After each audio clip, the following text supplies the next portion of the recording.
We'll have everyone introduce themselves. I'll start out first. Obviously, Hunter Slifka, project coordinator, the Turkey River Headwaters and Chihak Creek project. I'll just go down my list here and just say your name if you guys want to introduce yourself and job title. Matt McDonald. Yeah, Matt McDonald with Iowa Department of Ag and Land Stewardship, Water Quality Initiative Projects Coordinator. Derek Grube.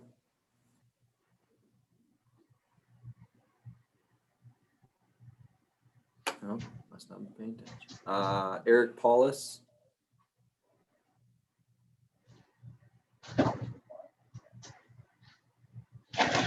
We got some slackers today. I see Neil's right there. We'll get Neil. Neil Schaefer, Silver Creek Project here in Cresco. I got Ryan Steffen as our Idols intern for the summer again. So we're looking forward to hearing what Hunter's put together. He's been working pretty hard on this presentation. And awesome. Shane Wolf. Shane Wolf, Iowa Department of Agriculture and Land Stewardship, Edge of Field Coordinator. Thanks for inviting me along today, Hunter, and yeah, it's good to see everybody. And Sam Franzen.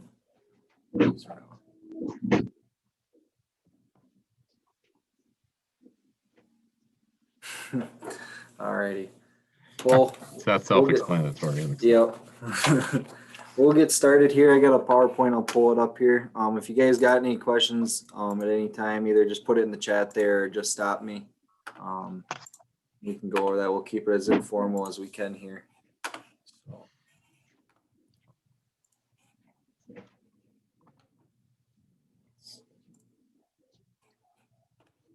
There we go. All righty. So Turkey River Headwaters, this is our first official year in the full implementation stage. It's been a great year so far. We're kind of honing in here on our equip sign up on Friday here. So a lot of things going on. It's been exciting here in the watershed and some really good projects going on. So the watershed, a lot of you guys know about it. It's 3 Huck 12 sub watersheds, a little over 62,000 acres. Mainly row crop areas. I think it was like 48,000 total acres of row crop. So a lot of agriculture going on in the watershed.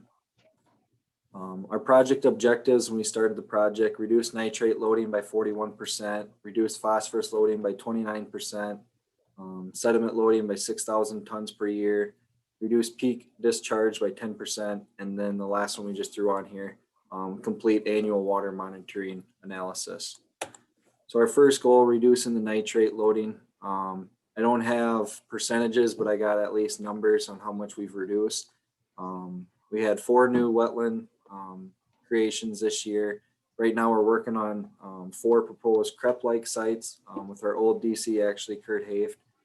So letters and information has been mailed out to all landowners, the owners and operators. There's been a little bit of contact with 2 of them. They declined going forward with anything, which is a little unfortunate, but yet the one has actually proposed another site that we could move forward on and do some preliminary looking at and getting an area figured out. These pictures here is actually a site that we completed last summer, Jim Holstrom's pond. Before, you can see it was all grown up. It used to be a crop field a few years ago. And so you can see it's overgrown quite a bit. And we had the contractor, Brian and Marty Justrab out of Protivin. They're awesome. They came in and cleared the trees and created this beautiful wetland right there. You can see as we got tile coming into it. We got the box structure down below where they can regulate the water level and whatnot. These are some awesome projects. Obviously, everyone loves the aesthetic of seeing ponds and wetlands out there. And the nutrient reduction, especially nitrates and phosphorus, is really, really good. We see some great reductions. This last fall, Dalton Nelson, our Idols intern 2 years ago, and now is our kind of full-time temporary district tech for his senior project at Upper Iowa. He did 8 wetland sites where he was testing for nitrates and phosphorus from the inlet coming into the pond and then out from the box structure. and he's seen anywhere from 70 to 90% reduction in nitrates and phosphorus. So they're definitely working, and he was doing different land treatments around it. So whether it was row crop above with cover crops or whether it was conventional tilled or CRP, the levels weren't extremely different, but the reductions coming in and going out were very significant. Like I said, 70 to 90%. So that was pretty cool to have him come back to Howard County to do a senior project here, and then be able to bring that data back and be able to share with the landowners and stuff like that. So our Hunter, was phosphorus, that like a shallow pond that he was doing that with, or just like a normal grade stay pond that we would do? shallow wetland creation, so 2 to probably 6 foot deep at a maximum. So the one we're looking at here was one of the sites that we did, and so some of these were in the Turkey River, some were Silver Creek, some were outside. But yeah, they're mainly shallow wetland ponds, 2 to 6 foot deep, where they had tile coming into it where we could find designated out or inlet coming in, and then from the outlet box structures. So it was Cool. pretty neat. And I think he did that in the fall. So I think if he did it in the summer, we could maybe even see more significant reduction. Obviously 90% is pretty good, but maybe that bottom 70% might get up to 80, 85 possibly. It's hard to say, but still some awesome data to grab there. So our reducing phosphorus by 29%. We had almost 8,000 pounds of phosphorus reduced this year. Kind of the main practices that we are using towards phosphorus reduction are grass waterways and stream bank stabilization. So here's a couple different projects that we completed here.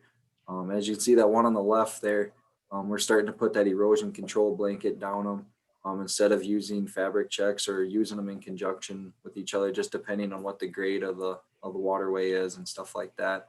But we had over 28,000 feet of grass waterways installed this last year. There was one landowner project, she did it on her own. Unfortunately, she didn't take the state cost share from us, but nonetheless, it was still an awesome project. I think I want to remember it's probably 16,000 feet just in the one project alone. So our sediment loading, so like I talked about, our stream bank and grass waterways are kind of the main proponent of reducing phosphorus and sediment. This last year, we only had 2 projects that got picked up and completed, so a little over 1,300 feet. As far as in the future, we have a ton of stream bank projects, and Matt and we were kind of talking about it before, how Dalton and I have been out doing our I&E, getting flags in the ground to stake out our new segments. But right now, we have 4,500 feet that's already surveyed, designed, ready to be picked up for funding. We put it in our last EQIP sign up, and we got a couple picked up for funding, but we still have a large majority of them that are ready to rock and roll there. So over 6,000 tons of sediment reduced or held back out of the streams and water bodies this last year. And the stream bank projects are a big component of that.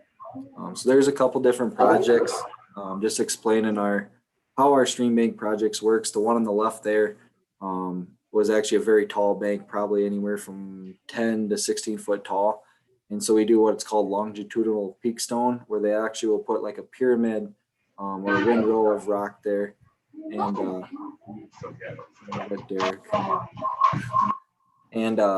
so they put that pyramid of windrow rock, and then they'll backfill behind it. That way they're not having to slope the bank back as far.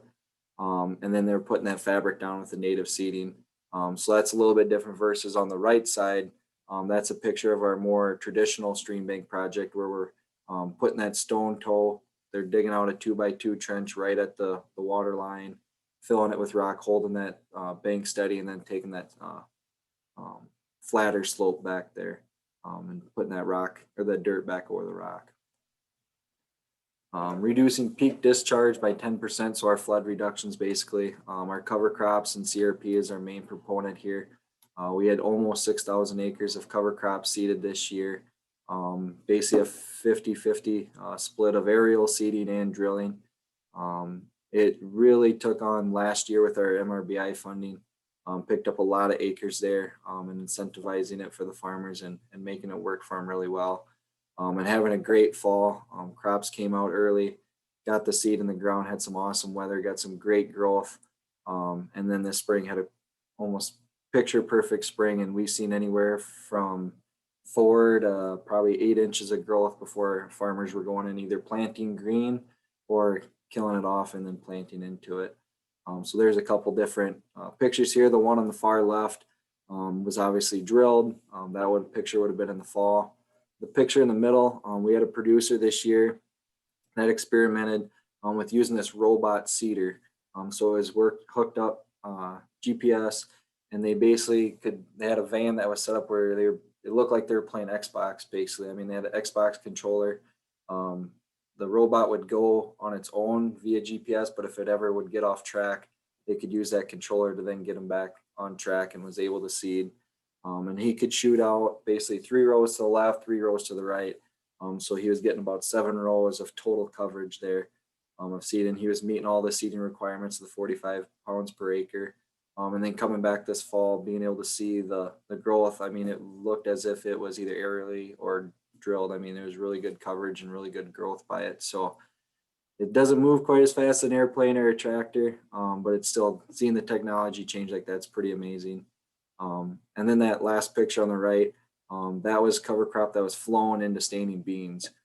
So I think being up farther north here, with that window being a little bit tighter, of getting that warm weather and the moisture to get that growth of the cover crop, people are now just making it easy on themselves and having the airplanes put everything on for them, versus sometimes getting pushed up against that time clock and getting drilled on, even sometimes with beans. So then our annual water monitoring analysis, I talked with Matt when we were starting our project. This is something we needed to get done, and it traditionally had been hired out to a firm and completed. And I took it upon myself to put it together. So we had, I think, 11 years of water monitoring data that I compiled, put into graphs, and then was able to kind of put them all together and be able to match them up so you could compare and contrast the different sites. So 10 different sites of sampling, and each site had its own analysis that we sent out. I emailed one off. If anyone would like to see all the other sites, I can individually email those out. They're quite large, so I didn't. But all the landowners, we had a couple come in and kind of sit down and talk about things they could do to improve the water quality, why they had this result, that result, and whatnot.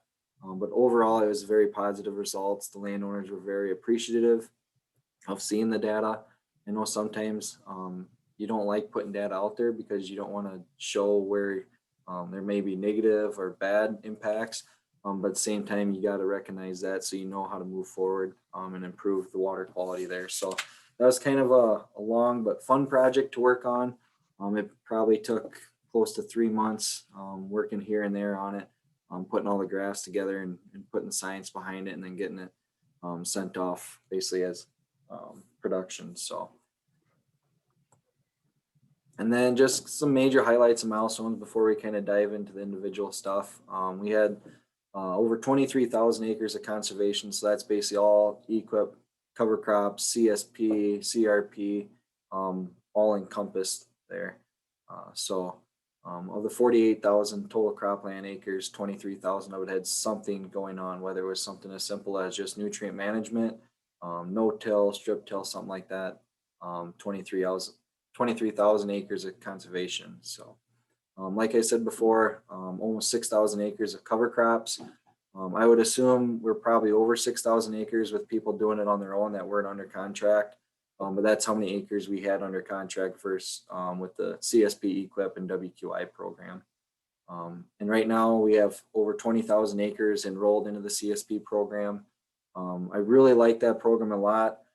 It pays farmers for what they are doing, and then also incentivizes to do much more than what they're already doing, whether it's nutrient management, reduced tillage, cover crops, buffer strips. It's kind of all entailed program, and it works really, really well. And then our EQIP program, that's mainly all cover crop acres there. So with the MRBI and the regular EQIP funding, it commits those guys to 3 or 5 years versus just a 1-year snapshot. So it works really well. A lot of times if there's someone who's on the fence, we'll enroll them into the WQI for that first year to kind of see how it goes, see what they like, don't like. And then if they had a good experience or want to keep going, then we move into the EQIP program. So to date, in year one, we had a little over 800,000 of conservation dollars expended. And we have about another 260,000 on the books that still need to be implemented and completed here this year. So leveraging programs, this is something I really took from Neil. He always talked about not only do you have your money from your project, but you have a lot of other programs and dollars that you can utilize. So as you can see on the pie chart here, we have landowner contributions. That was our largest dollar amount, so 244,000, which was just over 25%. And so when you traditionally look at conservation programs, a lot of time it's a 75-25 split. And so we're right in the ballpark there. I got quite a few landowners that were willing to give me their expended dollars and acres of projects they did on their own. So that's probably why that number is a little bit larger than normal. Our CSP program is right behind there, $241,000. EQIP, $235,000 in payments, and then WQI, $136,000, and then down into the CRP and IFIP. So we've talked a lot about the stream bank projects, and it's been gaining a lot of traction here in Howard County. We've talked about it before. 5-6 years ago, there was maybe 4 or 5 total stream bank projects, and since then it's grown exponentially. People are starting to see the benefits from stream bank, and they've also noticed that they have a need of it, and that some of these banks are getting really beat up. And then if we don't do something now, they're either gonna, like in the picture here, they're gonna lose their lawn, or they're gonna lose their crop ground, their CRP buffer, whatever it may be. And a lot of these banks are moving really fast. So last year we completed 2 different projects, a little over 1,300 feet. And like we talked about before, over 4,500 feet of projects ready to go. I mean, surveyed, designed, permitted, basically shovel ready, just ready to be picked up.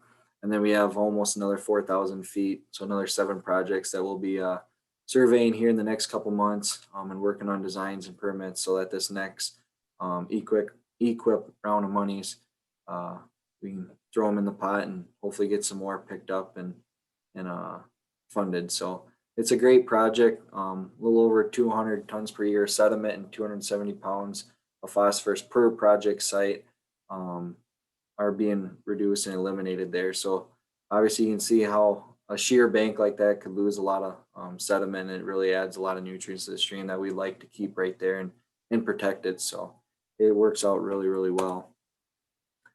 So just highlighting what the project really entails. This is our more traditional stream bank project with the stone toe. Instead of putting rock all the way to the top of bank, we're only putting that rock 2 to 4 foot above the water line there, covering it back up with the soil, and then seeding it all back down to native grasses. And we've seen some really good catches lately. Our contractors are really good and conscientious about the weather coming. So if we got rains coming, they're holding off of that seed and waiting until it's prime time to be seeding those natives and grasses. So another thing we like to implement with our stream bank projects is fish habitat structures. And so this one in particular, this is a vortex weir, where they're keying it into the bank. That water's coming through the middle there. It's creating a scour hole just down from that bottom rock. And it's a great place for fish to hang out, find food, whatever it may be. We also do, they call them boulder rock clusters. It's kind of the same principle, only we're just sticking 3 boulders right in the middle of the stream or in a section of the stream, so that that flow goes around them and then creates the same scour hole and creates a great place for fish to hang out. And then the last one we've used are root ball structures. So basically taking a tree, pulling it out of the ground. Usually it needs to be eliminated anyway because of the stream bank project.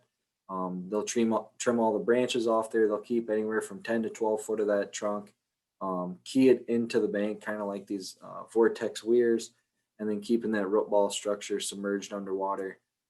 So obviously it's not rotting away and stuff like that. And then that creates a lot of good habitat for fish and amphibians and different reptiles and whatnot. So it's pretty cool. Some of the things we've been able to kind of play around with and shape site specific.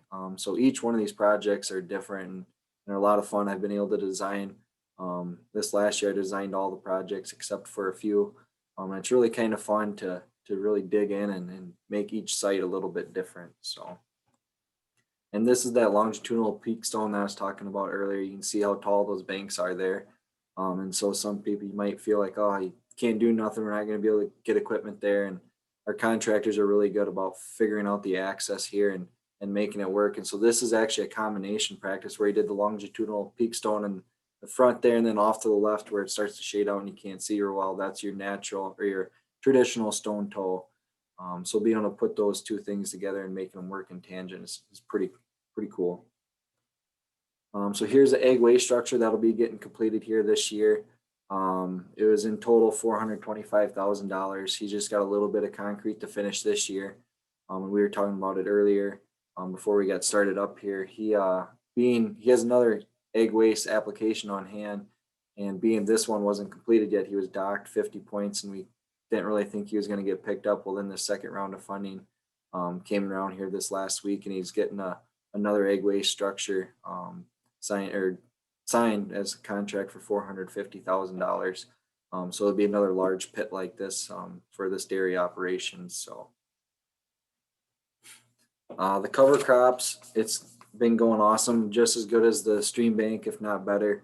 The year before we had only about 2,500 acres contracted, and now this next year we are up to 5,800 acres in 2020. And so between the MRBI funding, the WQI funding, CSP, all that different stuff, it's really led us to the path of success with all these cover crops. And farmers are seeing the benefit of it. There's definitely a lot of cover crop acres that are getting seeded that we don't know about, that people are just doing it on their own because they are seeing the benefits, whether it's the flood reduction, they're getting great infiltration rates, keeping the ground covered throughout the winter months and the springtime, creating habitat. I know a lot of people are wildlife enthusiasts, and the cover crop provides a little bit of habitat and food for them out there. In this spring, I mean, you see those 2-inch rains that come in a half hour. You got a field of cover crops and it looks dry, or at least there's no ponding water. You can look over to the next field adjacent to it with the same soil types and everything that's been chisel plowed or conventionally tilled, and it's got ponding water and sheet and reel erosion. It doesn't look very good. And then you got the cover crop field that's standing intact, and the next day they could be planting right into it. So the farmers are definitely buying into it. And when especially these cover crop signs that we're able to put out, between Neil's watershed and my watershed, we put up 45 signs this year. And we probably could have used another 25, 30 of them.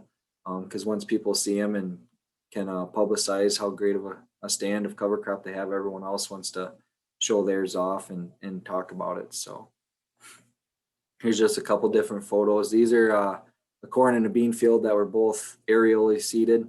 So that picture on the right, that was actually a multi-species that they seeded. So a lot of them are basically doing just a single species cereal rye. And then there's also a few that are now going to that multi-species where they're doing like a cereal rye with rapeseed, or they'll do oats and rapeseed, or radishes, turnips, whatever it may be. So they're taking that next step, not just doing the single species and killing it, but they are going multi-species, planting green, letting it grow as long as they can to get those benefits in the springtime. So I left this in. This was a fish sampling survey we did from last year, but the brown trout in Chihak Creek. So we did our 2 500 feet sections, so 1,000 feet total. Found over 250 brown trout, anywhere from fingerling size to 13 inches was the largest. So they're naturally reproducing on their own in there. And we did find the one brook trout. So we're hoping that maybe in the future we can have some brook trout being put in there, kind of like Neil's Silver Creek project. So it's still pretty cool to be able to talk about such an awesome fishery up here in the Turkey River. Here's just a couple more pictures. And so you can see the picture on the right. There's obviously a very healthy brown trout pulled out of Stone Creek, which is a small tributary that comes into the Turkey River. just where Vernon is at the country club there. So these fish, we figured they probably come into these cold water streams in the summertime, and then eventually go back into the Turkey River eventually. So something new we've been kind of working on. We've been working with the Upper Mississippi River Basin Initiative. And so we're basically just collaborating in collaboration with some Midwest states, other professionals, watershed professionals, scientists, different things about water quality and our conservation efforts down here. And it basically kicked off from a evening meeting down by Fayette with Isaac Walton League. They were talking about water monitoring and with the absence of the Iowa Water program, how we could create something or be able to work together so that all this monitoring data that we have can be put out there for people to see and to know what's really going on in our regions and our watersheds and stuff. And it kind of spurred this next conversation with this group on what we're doing here in Howard County and what works for us, what doesn't work, our conflicts, how they can help us, how we can help them and stuff. And we were able to do a Zoom conference, and unfortunately I didn't get to. We had a fire call, but Neil took it over, and there's over 200 attendees on this Zoom call, and he talked about all our watershed projects and what we're doing up here. And it was pretty neat to see a lot of Howard County folks being able to log on and watch it along with people from all over the country. So being able to spread what we do here in Howard County and in our watershed projects and be able to hopefully recreate it in other parts of the state or region or Midwest states, whatever it may be. So our water monitoring, obviously putting conservation practices on the ground is awesome, but being able to have that data to support it and show that it is making positive benefits is a big deal. So we began it in 2011. We initially had 6 sites until just a couple of years ago. We bumped it up to 10 total sites. So there's 7 in our Headwaters area in the watershed project, and then we have 3 additional sites outside of that watershed area. But sampling a lot of different parameters. We do our own infield testing with ampules, test strips. We got a couple different meters, as well as we send off samples to Co-College, and they do lab tests, certified lab tests on nitrate, sulfate, E. coli, total suspended solids, things like that. So being able to compare what we have infield to their scientific results is really important to us, and making sure everything's working. And so far, knock on wood, everything's pretty much correlating the way it should be. There's nothing outstanding. So what we're doing infield is working for us. So here's just a few of the graphs. I won't spend too much time of what we put together. This would all be what's in the water monitoring analysis. So just being able to see these other sites and how they compare and change throughout the year is really important. So here's a map of our temperature loggers that we put in. Last year was the first year we put all these sites in and be able to document every hour on what the water temperature is. And it's really cool to see when we talk about trout and stuff like that. Obviously, it's got to be a cold water stream, and be able to see the data here is pretty awesome. So you can see a lot of our streams are very cold. That one on the far right, Cardinal Creek there, that's a small tributary that comes in right before Cardinal Marsh there. And so an average temperature of 50.8 degrees. We put those in the second week of May. We were pulling them out middle of August. So in the dog days of the summer, we're still seeing some really cold temperatures there, and hopefully be able to go down the path to get them designated cold water streams, and obviously pursue the progress of getting trout in there. And so here's the individual graphs of each site. You can see how they're going up and down throughout the days and throughout the year and stuff like that. So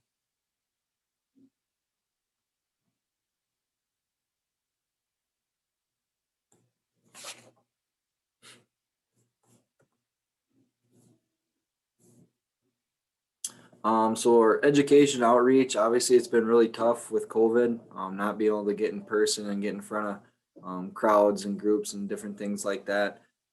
We've had to transition into either doing it virtually over Zoom like we are now, PowerPoints, whatever it may be. So I got to talk to a fourth grade science class. The teacher there, I was actually high school classmates with her. And so twice I've got to go in person and talk about watershed and the water cycle and what goes on and conservation and how all these practices can help us. And it's really cool. It's a very, Spillville is a very rural environment. And so a lot of them have farming backgrounds and they relate to it quite well. I mean, even being for fourth graders, they understand what cover crops are, grass waterways, CRP, that sort of thing. So it's kind of fun to talk to them. I usually bring some water monitoring supplies, usually like nitrate strips. And so they're always wanting to test out what their drinking waters are and see how that changes and differs and whatnot. So that's always a fun thing to do it. So this year I had to do it over Zoom, unfortunately, but it was still a fun time being able to interact with those guys and shoot questions back and forth. And then last fall, Neil and I, we did our Lake Hendricks tour. We did it over Zoom, so we just did it on our cell phones. We started on opposite ends of the park, and one person would talk while the other one was getting to the next site, and it worked out really well in tangent. Be able to hit all the different structures and things that are going on there at Lake Hendricks. Not having them in person, but being able to do it over the phone. So we'll do the same thing here. The spring watershed tour the same way, having to do it over Zoom. Going to each site. So our Norman Borlaug outdoor classroom, that'll be coming up here this fall. Our Howard County Fair booth, we're slated to have our fair here this year. Obviously last year we didn't, so we didn't get to put our booth together and showcase everything and talk about our conservation practices and what's going on, but this year we will. So I'm excited, looking forward to that. We had our Turkey River Pheasants Forever banquet in late April. This year I took over to be the banquet chairman. And so I was busy running around, helping out with that. Didn't get to promote the booth too much, but Ryan Steffen and Dalton Nelson manned it and got to talk to some people about what's going on, what possible programs are out there, different things. And then every year we go talk to our board of supervisors, and they're always eager to hear what we got going on, what we've accomplished, and they help out and give us a donation towards our Idols internship and Dalton's district technician position. And then our experimental farm, there's a little experimental farm over kind of by Saratoga there. And they are kind of our funders for our water monitoring. And so this year they donated a chunk of money to pay for all our water monitoring supplies. So our lab fees, all the ampules and test strips that we utilize throughout the year. And they were more than happy to do it. They actually called us back and asked if we could use an increase in funding. So they're very eager to help us out and continue to support that data. So, and then our iWater conference, obviously in the past we haven't been able to have it. This year we got to do it over Zoom, which is a little bit different, but it was still nice to be able to have that and sit down and still listen to some of those professionals and hear what's going on. So here's a couple pictures. There's our fair booth that we usually have set up there. If we were to be able to have our in-person spring watershed tour, that's what it would be there. That's the group of kids. Mr. Denler's NICC environmental class. I had him as a teacher both in high school and then when I was taking some NICC classes. He's awesome to work with. He's always reaching out to us, whether it's coming in to talk to him or going out into the field and showcasing different things. So. And then there's the fourth grade class up in the top left there. As you can see, they're pretty actively engaged in seeing what their water fountain is or the toilet water, whatever it may be. So, and then I'm a big believer in helping out in the community and being a part of it. And so here's our Pheasants Forever. I'm on the Pheasants Forever board. This is our youth hunt that we do. So we take them out and we showcase a private landowner's property and take them through gun safety, hunter safety, and get them out and get them after some wild birds. So that's a lot of fun there. And then on the far right there, that's us putting our temperature monitors in each spring. And we actually did some throughout the winter in November. We put some in. They were the Iowa DNR fisheries from Decorah. They were working on doing like satellite, what would it be, like thermal imaging. And so we had to put these temperature monitors in the winter time, and they're going to try to correlate and make sure those results are the same as what they're getting from the thermal imaging. So that'll be kind of interesting to see how that all turns out. Training, it's been pretty tough to get any kind of training, obviously, but we have had our pollution calculator training. I see Jeff's on now. He takes us through that and teaches us the ins and the outs of it. Neil and I, we went to NRCS UTV training a little over a month ago. So Russ Overton took us through that, and that was kind of fun getting to jump in and drive through a little of the courses down in Manchester and get certified. I sat in on 3 days of grass waterway and terrace design training. Unfortunately, the one fell at the same time as the water conference, so I was kind of going back and forth, trying to get a little bit of each training. That was kind of nice to be able to sit through that and get it done. Obviously, being tough over Zoom, not getting out and doing the actual surveying, but at least sitting down and working through the design process on the computer. Then we had Shane Wolf and Matt McDonald come down or come up for a saturated buffer and do some bioreactor training on siting and the survey part of it and seeing what works, what doesn't work. And we got to go to a lot of different sites that day and just kind of collaborate on what would work, what wouldn't work, the next steps from there. So that was very useful looking forward. So here's a picture of our saturated buffer training that day. It wasn't the nicest of days out there, but it could be worse, I guess. And then here's our office staff. Obviously, we got an awesome staff here.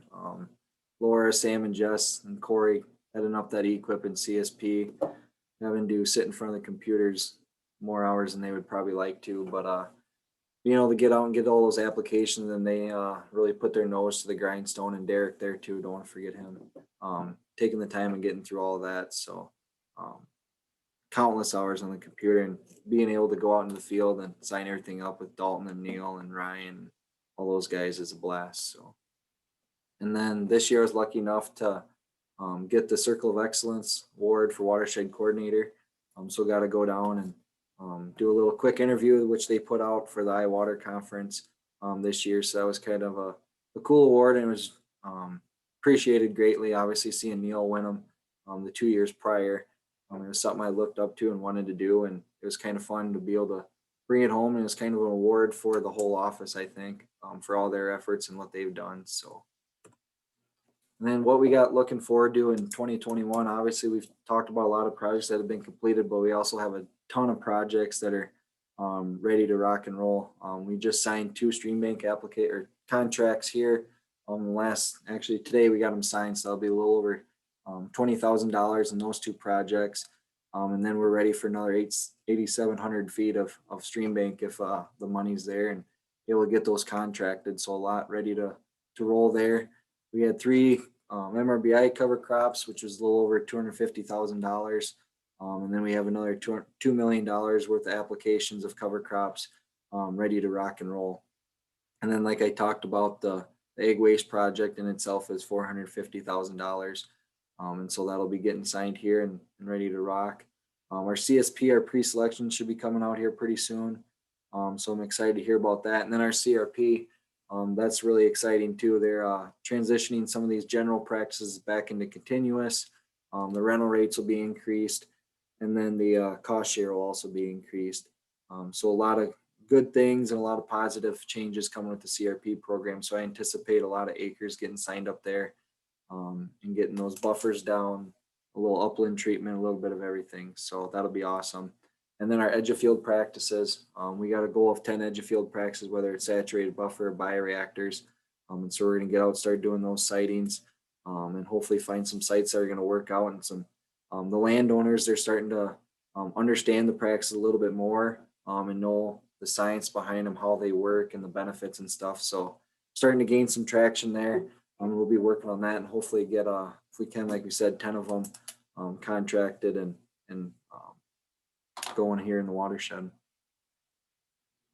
So a lot of thanks, obviously, to everyone who's helped out with the project. It wouldn't be possible if it was just me. There's a lot of people behind it that have made it work. Obviously, Matt here, who's on, all the idle staff, Iowa DNR, Andy Assel with the mapping.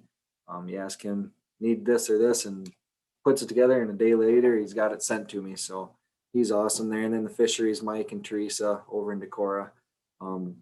including us on those fish samplings, getting us to help out with the temp monitors and stuff like that. It's a great educational time, and it's always a fun time too. And then our commissioners, Brian Herlichka just took over for Bart as our head commissioner. So we got a great group of commissioners behind us to help us out and support us through it all. So all our partners are in contact. So thanks for listening in. I guess we'll open it up for anyone who's got questions, comments, anything like that. Hunter, the first question I was going to ask you was, did we have anybody participate in that crop insurance reduction program that you know of? Kind of talked about that last fall. I don't know if that took off or not. I guess I have not heard of anyone. They might have been working with their insurance adjuster. I'm not sure whether or not we did or not. Okay. All right.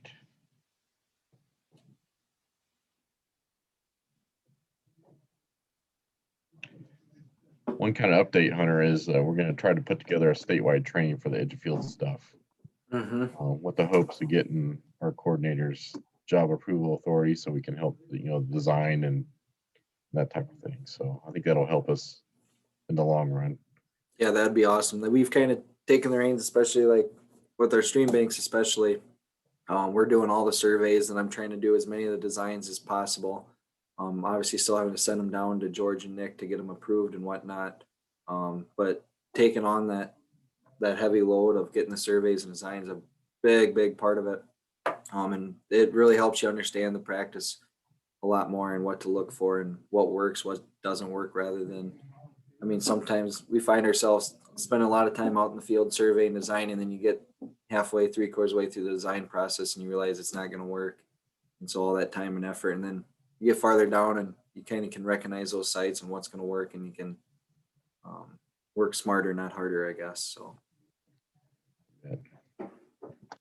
And then something that maybe Shane can update us on a little bit, man. Shane, you still on the call? Yep, I'm still here. Hey, could you update us on that clear memo, maybe? What's going on with that? So regarding the memo that's going to come out, kind of IDL's FSA joint memo. Yep. Sure. Yeah.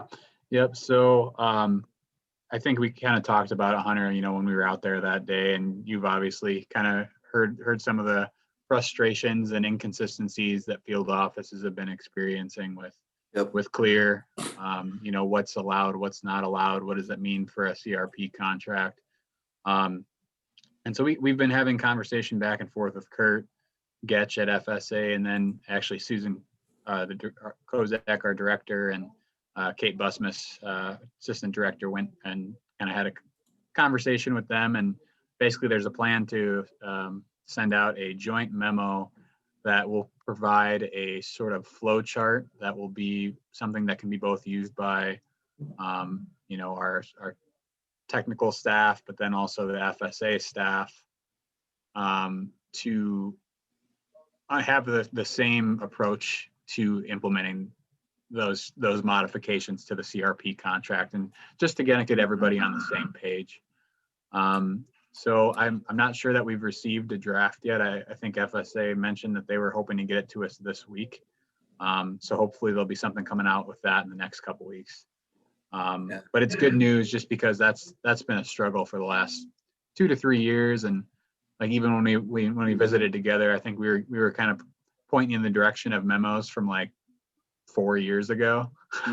So it'll just be nice to have something a little bit more up to date, and kind of a joint approach, both from IDLs and FSA. So kind of a quick update there. Yeah, I think it's just about like any practice. Just gaining that traction and that trust, knowing they're working and the benefits and stuff like that. I think once we start to get a couple on the ground, they'll really take off running, and Elena's will be jumping on board a lot more. Yep, exactly. And even that program, that Clear program, once you get 1 or 2 through the FSA, it's not a complicated program. It's just one of those things, just needs a little bit of familiarity, and it should be a good deal. So, Yep. yeah. Hunter, do you have any more of those? I know you're looking for those CREP type projects, but those like smaller wetlands you built last year Yeah. or year before. I can't Um, remember any of those that potential Trying for to those. think. It always seems like June is a time for those, it seems like. Especially once the CRP starts to ramp back up. That's how we fund most of them, those CP 27, 28s. And if Sure. there's somewhere where it's not a crop field, WQI works out a little bit better. But yeah, it seems like usually June, they usually start to pop up a little bit more. So Yeah, also curious. Yeah, once we get into it a little bit more, maybe if any of those like alternative outlet sites we looked at, maybe in Neil's Mhm. watershed or any potential in yours type of things. If you have some curious once you get out there looking, see what you Mhm. find. Yep. Okay. This robot seeder. Okay, so is that through who had that? So a landowner had that or like a No, co-op? it was a company. I don't know if Neil's still on. He might be able to. Trying to think. Oh God, what was it? Neil, do you remember which company was doing that or not? It was actually a university. Was Oh, it in yes. Ohio or Pennsylvania? And they're doing Pennsylvania. research, Pennsylvania, and this was their prototype, and they wanted to come out to Northeast Iowa, I guess, where we got a lot of corn, and try it out. So I'm not sure if they were cooperating with some of the Iowa State research farm people that they have, or the Iowa Soybean Association also.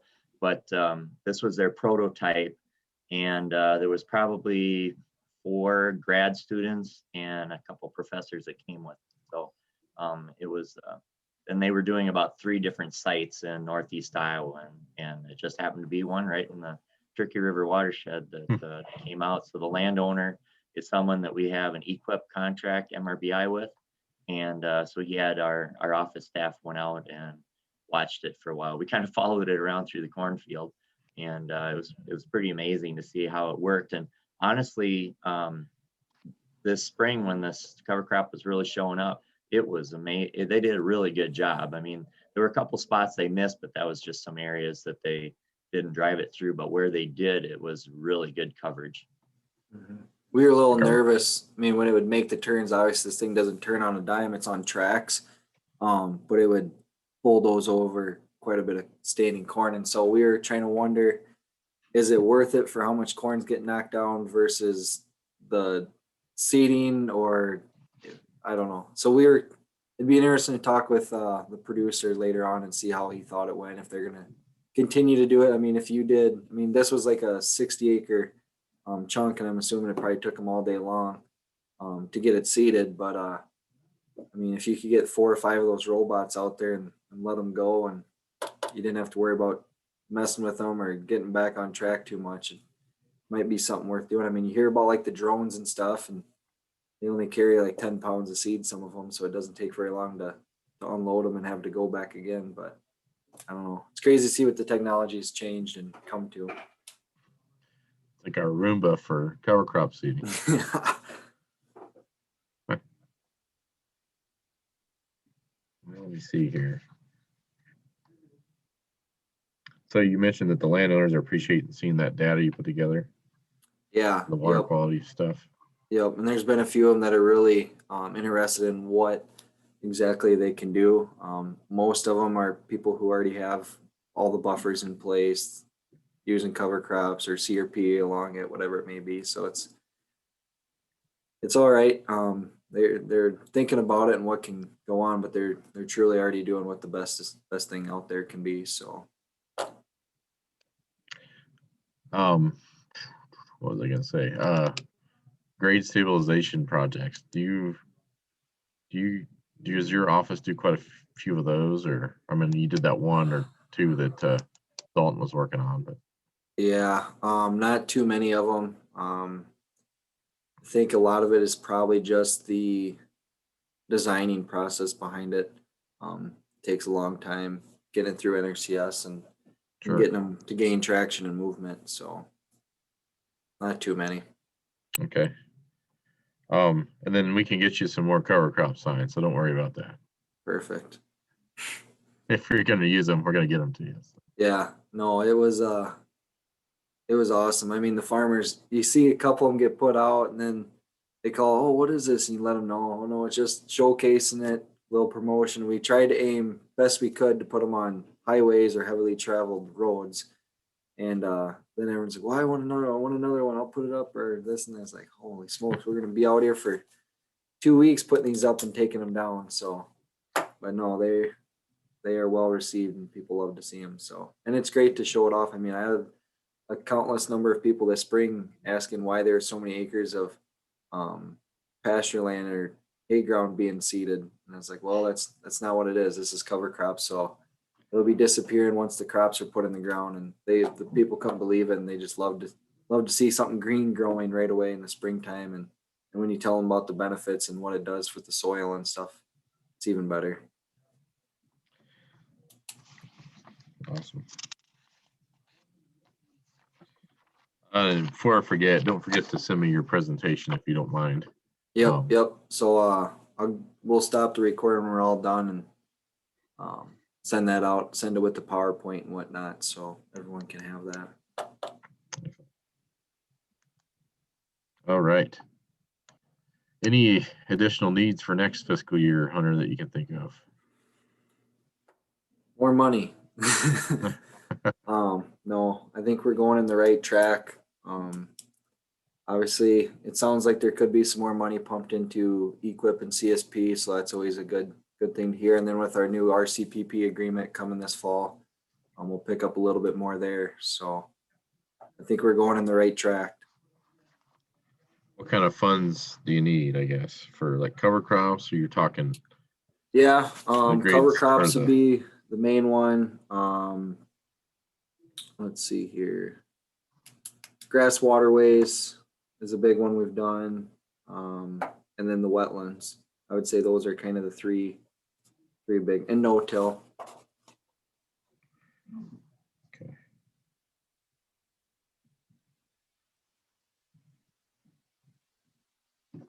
Are you getting any new no-till acres, or could you? I mean, that's Yeah, always definitely. the question mark.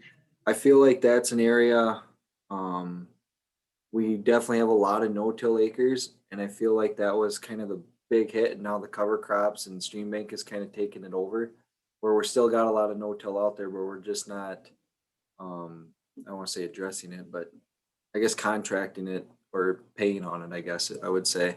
Especially like with the WQI being only first time users, a lot of these guys have done it for multiple years, so they're not eligible for it, but we're trying to do our best to get them into put it in with their CSP or the EQIP contract, whatever it may be. But yeah, definitely we'd round up quite a few acres of that.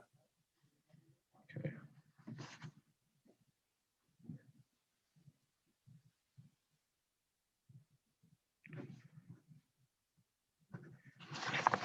And I can't remember, you guys don't have a tile maverick in the area, is that correct?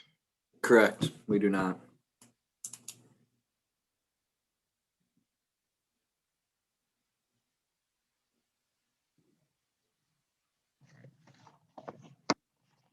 All right, with that, I'll shut up. I'll let somebody else ask you questions.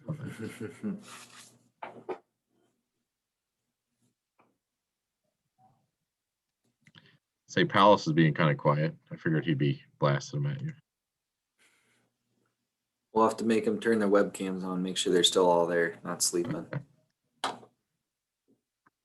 I know our NRCS guys, Sam and Jess and Derek and Laura, they're running all over getting contracts signed and printed off and scanned, so can't fault them too much. If nobody else is asking a question, I'll ask one. In terms of the practices you sold and showed in this presentation, how many of those were actually sold as you were doing your project development stage versus sold after your project came online? If I gave you an actual percentage, it'd be a lie. But I think Roughly. Yeah, roughly. I would say 50-50 to be honest. the Turkey River traditionally has been a pretty good conservation area. It was one of the first, the way I understood it, was one of the first priority areas for CSP. And so that kind of got the farmers rolling in that direction. And now with the new kind of rules of CSP, where you can't keep doing what you have been and getting paid on, you got to do more or improve, or the next step basically, and not just doing the minimum. And so that's really ramped up people. And so when they heard about the project getting ready to rock and roll, I mean, obviously last year we jumped right into it and kind of took the mindset of a traditional watershed project and just had to leverage all our funds. And then with this year being the full implementation, I think people having the feeling and the being a part of a project, I think it really propelled them on what can I do to be a part of it, or what can I do to better this project. And so I would say probably 50-50 with projects getting started beforehand versus now. So Okay. Let's see. Eric had an insightful question I saw he typed. Yep. Any problems encountered during the project?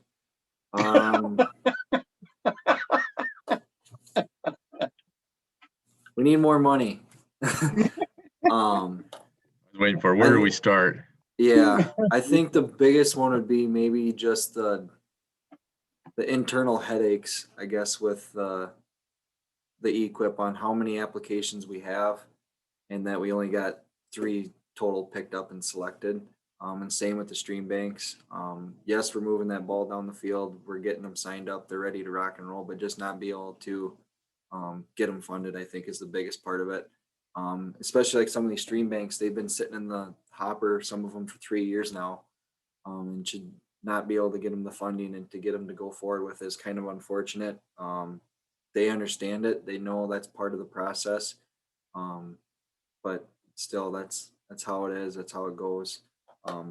Hopefully eventually we can get them picked up. So, and then I would say the other good but bad problem was all the COVID stuff, not being able to be in the office the entire time, having that face-to-face interaction with the farmers in the office, which then led to probably a positive part is we got to go out to their farms a lot more and really whole farm plan instead of just this one project or practice they were interested in. We were able to go out there and look at it, which then spurred another conversation for something else. So there's a good thing and a bad thing with a lot of these.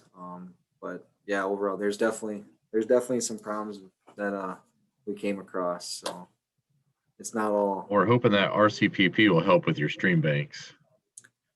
But Was I don't there? know. I didn't think there was stream bank included in that. I thought it was just mainly cover crops for the most part and stuff like that. I think that's obviously the targeted practices, the nitrogen reducing ones. But Yeah. I guess we'll just have to see how stuff ranks out and all that stuff Yeah. too. Well, and I believe the Trout Unlimited, the RCPP there, the driftless, I believe it's coming back around to our neck of the woods to ask for more money, possibly, I believe. So it's hopefully we can get a little bit more there that way. We've reached out to Jeff Hastings a few times and haven't heard nothing back. But fingers crossed that we get a little bit more. And I guess before I forget, July, it's a Tuesday. July 20th, right now tentatively will be our kickoff meeting, along with our landowner appreciation awards luncheon event. So barring what's going on with the COVID restrictions and stuff, if all goes well, we'll plan to have a luncheon, our awards for the landowners, do our watershed tour like normal. And then when we get back, we'll have our little kickoff presentation and stuff like that. So that'll be down at the Howard County Conservation Board. So we got Jeff Korsmo on here. He's the executive director for the County Conservation Board, and we work really well with each other. He's on the Pheasants Forever board with us. So that's where we'll be at with that. So more details to come as we get closer. I guess a question for you guys, We've talked about trying to put together like a podcast or a YouTube channel or something, where we do say one episode a week or an hour a week or something like that, where we're talking about different practices that are available, programs that are available, what's going on, what we're seeing out there, different things like that. Is there any other coordinators that you know of that are doing something like that, and what's working, what's not working?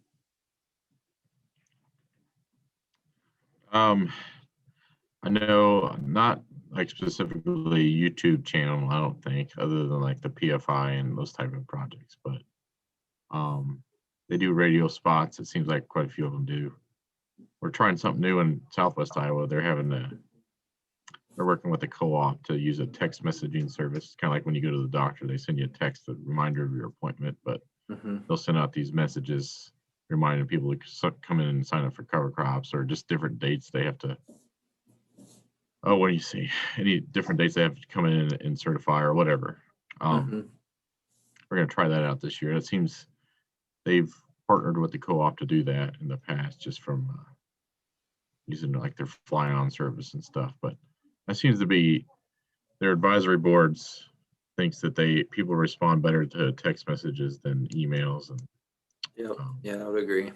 or newsletters or anything like that. So if we just remind people look at their phone and they'll get not quite an instant response, but it'll be pretty quick. Okay. Gotcha. So I yet to be determined on that. It's not very much a month to do something like that, but we're just going to try it. The main thing is you have to build the list, contact list and stuff.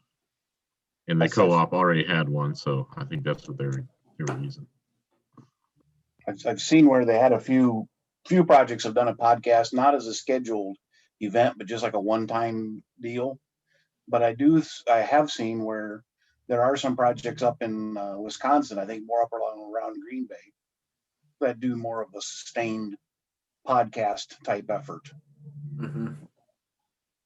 But that's, as far as Iowa, I've only seen it where they've done like a special event. It wasn't a reoccurring thing. So yeah, like a virtual field day, or they're on a podcast with other folks that do them. Right. Okay.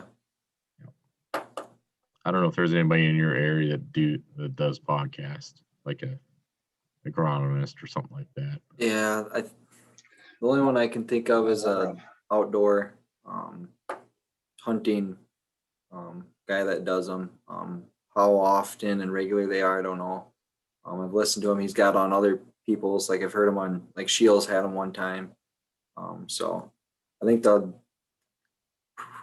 concern we have right now with is how do we get started and how do you get online with it? So so we're trying to figure that. Dalton is on that one, trying to figure it out for us. So I was gonna say that would burn up a lot of your time, Hunter. Just throwing that out there. Yep. You need help with that one. Since we're kind of brainstorming, it might be something you might want to talk to the RC&D for Northeast Iowa people. Maybe there's something that can be done in the Driftless area, where different conservation things and themes in the Driftless area that way the subject would change slightly, but the thing would be the centralized theme would be Driftless area, and you might be able to get some hunting, fishing, soil conservation, but all of it having to do with conservation. Yep. No, something to try.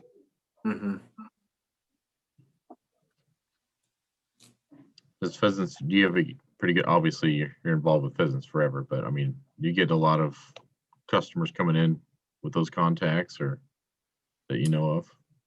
As far as like CRP signups or yeah, I would say that our mindset, that's kind of the biggest reason we want to do something like that. Cause I mean, I guess I've noticed a lot more people, I guess, listen to like podcasts or watching YouTube videos and stuff, especially spring and fall when they're stuck in a tractor planting or a combine harvesting, listen to those things. And so this would be a way that we could get out information about sign up dates or program availability and stuff like that.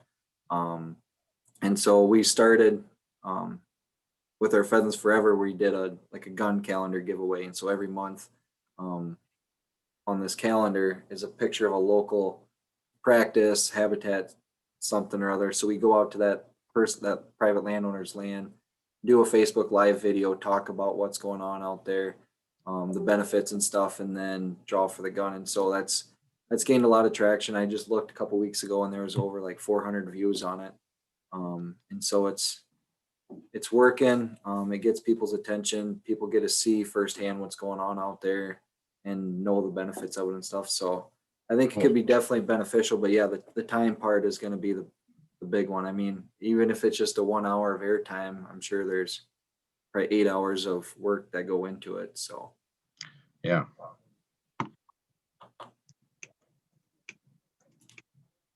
Start calling you a Hollywood hunter here pretty soon. we'll see. We'll see about that. I like that. Hollywood. No, a lot of good stuff here, Hunter. Yeah, A lot of stuff in the hopper, it sounds like too. So yeah, um, definitely. yeah, maybe we can talk about sometime about funding needs and all that stuff. Mm-hmm. Fine. Definitely. Yeah, it's been a great year so far. Especially getting crops in the ground, and we had one ugly rain, came down 2.5 inches in a hour, but since then we've got some really good rains and some heat, and pretty much everything's emerged now, coming up really good. So pray for good weather to come and keep going. So, but Shannon, are you on the line? Is there anything that from your end that we need to address? That I know of. All right. Everything's good on my end, so I think we're good.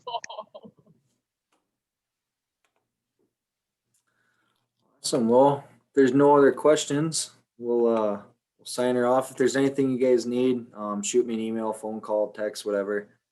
Get it sent to you. I'll get this recording stopped here and then email out the PowerPoint and this recording as well. So try to figure that out. I haven't done it yet, but can't be too difficult, I don't think. So all right. Thanks, guys. Thanks, everybody.